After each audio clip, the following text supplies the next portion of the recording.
We'll guide you through how to create a new folder on a Mac. If you find this useful, then consider subscribing and liking the video.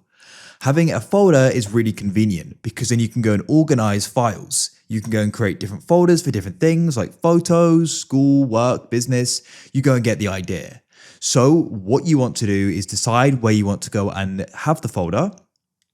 So for this guide, I'm going to go and create it on the desktop, but you could go and open up Finder and you could go somewhere in there to go and create the folder. So as I said, I'm going to have it on my desktop here. So what you can then do is go and right click or click with two fingers and you'll get a list of options.